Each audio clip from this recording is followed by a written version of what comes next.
কিছু নব্য বৈষ্ণব তৈরি হয়েছে সমাজে। তারা মনে করেন সব দিকেই তারা সঠিক এবং মহাপ্রভুর পথ অনুসরণ করেন, কিন্তু মহাপ্রভুর কোনো কামনা বাসনা ছিল না, সে সব কিছু ছেড়ে চলে গিয়েছিলেন। কিন্তু এইসব নব্য বৈষ্ণবগণ কামনা বাসনা সব আছে, কিন্তু কিছু কিছু এমন জিনিস ফলো করেন যা সমাজের পক্ষে ক্ষতিকর। কিন্তু মহাপ্রভু কি করেছিলেন সেটাই আজকে বলবো। শ্রাদ্ধ নিয়ে শ্রী চৈতন্য মহাপ্রভুর কি অভিমত ছিল সেটা আমরা একবার জেনে নিই। শ্রাদ্ধ নিয়ে মহাপ্রভুর কোনো ভিন্ন মত ছিল না। কোনো কৃষ্ণভক্তই প্রমাণ করতে পারবেন না মহাপ্রভুর পিতার শ্রাদ্ধ বৈদিক মন্ত্রোচ্চারণ ও ব্রাহ্মণ ব্যতি রেখে কেবলমাত্র ভোগরাগের মাধ্যমে শ্রাদ্ধ সম্পাদন হয়েছিল। বরং মহাপ্রভু স্বয়ং পিতৃপুরুষদের উদ্ধারের জন্য প্রেত গয়ায় গিয়ে ব্রাহ্মণ দিয়ে শ্রাদ্ধ করেছিলেন। বর্তমানে কতিপয় কিছু নব্য বৈষ্ণবগণ বলে বেড়ান কৃষ্ণ ভক্ত হলে আর প্রেততত্ত্ব হয় না। শব্দ কল্পদ্রুমে প্রেত শব্দের অর্থ মৃত অর্থ বহন করে। মৃত, প্রেত মানে মৃত। তাই আদ্য শ্রাদ্ধে যে প্রেত শব্দ উচ্চারণ করা হয় তা হলো মৃত অর্থে। মন্ত্রবাক্য পরিবর্তন করা যায় না।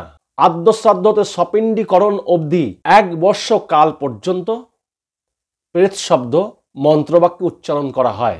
কিন্তু নব্যবৈষ্ণবগণ প্রেত শব্দ শুনলেই মনে করেন ওনাদের বাপ দাদারা পৈশাচজনী প্রাপ্ত হয়ে গেছেন, তাই শ্রাদ্ধ বাসনে প্রেত শব্দ উচ্চারণ করা চলবে না। আবার অনেকে তো পিণ্ডদানই করতে চান না। তাহলে আসুন দেখি মহাপ্রভু কি বললেন। ঈশ্বর পুরীর নিকট অনুমতি নিয়ে উত্তর দিচ্ছে শ্রী চৈতন্য ভাগবত আদিখণ্ডে। তবে প্রভু তানস্থান অনুমতি লইয়া তীর্থ শ্রাদ্ধ করিবারে বসিল আসিয়া, ফল্গু তীর্থ করি বালুকার পিণ্ড দান, তবে গেলা গিরিশৃঙ্গে প্রেত গয়া স্থান, প্রেত গয়া শ্রাদ্ধ করি শ্রী শচীনন্দন, দক্ষিণায় বাক্যে তুষিলেন বিপ্রগণ। এখন প্রশ্ন হলো মহাপ্রভুর পিতৃগণ দেহত্যাগ করে কি করে প্রেত হলেন, যাহার পুত্র স্বয়ং ভগবান? তাছাড়া মহাপ্রভু কেন নামযজ্ঞ এবং মালসাভোগ ছেড়ে প্রেত গয়ায় বালুকা দিয়ে পিণ্ডদান করলেন?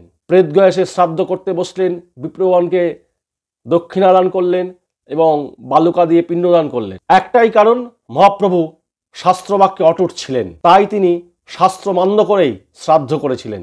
মন গড়া পথ নরকের পথ, মহাপ্রভুর পথ শাস্ত্র ত্যাগ নয়। তাহলে যারা মহাপ্রভুর মতাবলম্বী তাহারা যদি মহাপ্রভুর আদর্শ ত্যাগ করেন তাদেরকে পিতৃপরিচয়হীন ছাড়া কিছুই বলা যায় না। আশা করি ভিডিওটা বুঝলেন যে শ্রাদ্ধ প্রত্যেকের করা উচিত, শেষে বৈষ্ণবিক যাই হোক, মালসাভোগ দিয়ে শ্রাদ্ধ হয় না। স্বয়ং মহাপ্রভু বালুকা দিয়ে পিণ্ডদান করেছিলেন। ভালো থাকবেন।